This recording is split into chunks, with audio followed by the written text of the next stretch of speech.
लाहौर के एक आधुनिक इलाके में फराह अपनी माँ और बहन भाइयों के साथ रहती थी। उसके घर के पास एक क्रिकेट ग्राउंड था जहाँ रोज क्रिकेट मैच होते थे। ग्राउंड के साथ टीजना नाम की एक जगह थी और वहीं पास से ट्रेन की पटरी गुजरती थी जहाँ हर थोड़ी देर में ट्रेनें दौड़ती थीं। वो रोजा तो रखती मगर सारा दिन मोबाइल पर लड़कों से बातें करने और गाने सुनने में गुजार देती। घर का कोई काम न करती और जब वालिद समझाते तो मजाक में टाल देती। रोजा रखना ही बहुत बड़ा काम है, बाकी सब फजुल है। उसकी माँ भी ऐसी ही थी, दौलत को सबसे ज्यादा अहमियत देने वाली, शौहर और नेक बेटे को दबाने वाली और बेटियों को आजाद छोड़ने वाली। फराह की बहन भी उसी की तरह थी। इन दोनों को न रोजे की कदर थी न इबादत की, मगर जब घर वाले देखते तो फराह इबादत का झूठा ड्रामा करने लगती। तस्बीह हाथ में लेकर बैठ जाती ताकि सब यही समझें कि वो नेक है। फराह का बाप एक मेहनती मजदूर था जो सुबह काम पर चला जाता और रात को थका हारा घर लौटता, मगर जब वो आता तो बीवी उसके साथ नौकरों जैसा सलूक करती। वो खाने के लिए कहता तो वो तंजियां कहती, इतनी मेहनत करते हो फिर भी शिकायतें करते हो, खुद जाकर खा लो। जब वो अपनी मेहनत की कमाई घर लाता तो बीवी जबरदस्ती उसके हाथ से पैसे छीन लेती और पूछती, पूरे पैसे कहाँ हैं? एक एक रुपए का हिसाब दो। अगर शौहर कुछ पैसे अपनी जरूरतों के लिए रख लेता तो वो चीखने लगती, ये पैसे मेरे हैं, तुम्हें अपनी कमाई रखने का कोई हक नहीं। दो भाई, एक माँ का गुलाम, दूसरा बाप की तरह मेहनती फराह के दो भाई थे।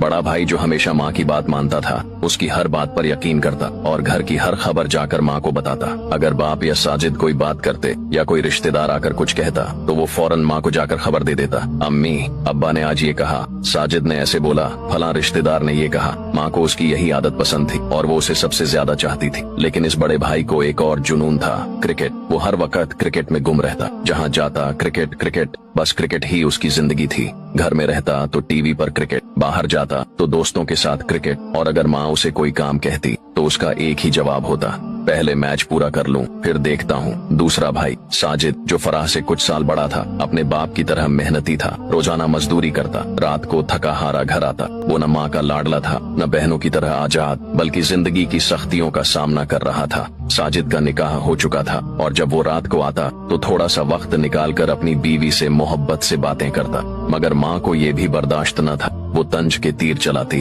अब बीवी के बगैर 2 मिनट नहीं रह सकते। माँ के लिए वक्त नहीं बचा, बस बीवी ही सब कुछ बन गई। तू भी अपने बाप की तरह बीवी का गुलाम बन गया। रमजान की खूबसूरत रात, फराह पर अल्लाह का अजाब। एक रात जब सब लोग तरावीह पढ़ रहे थे, फराह और उसकी बहन मोबाइल में मग्न थीं। अचानक फराह का जिस्म कांपने लगा, आंखों के आगे अंधेरा छा गया और वो जमीन पर गिर पड़ी। बहन खौफजदा हो गई। वो फराह के करीब आई और उसकी बेहोशी में सवाल करने लगी, फराह तुम्हें क्या हो गया? ये सब क्यों हो रहा है? कहीं तुम्हें अल्लाह के अजाब ने तो नहीं पकड़ लिया? मगर फराह कुछ न बोल सकी, उसकी जबान बंद हो चुकी थी। फराह को फौरन अस्पताल ले जाया गया। डॉक्टर ने कहा इसका इलाज मुमकिन है मगर काफी पैसे लगेंगे। माँ के चेहरे का रंग बदल गया। वो जो सारी दौलत जमा करने में लगी रहती थी, आज जब बेटी की जिंदगी बचाने का वक्त आया तो वो कहने लगी, इतने पैसे मेरे पास नहीं है, मैं ये खर्च नहीं कर सकती। बड़ा भाई भी माँ की तरह ही था, वो भी खामोश खड़ा रहा। मगर साजिद आगे बढ़ा, उसने अपनी सारी जमा पूंजी निकाली और फराह के इलाज के लिए दे दी। अल्लाह ने रहम किया और इलाज के बाद फराह ठीक हो गई।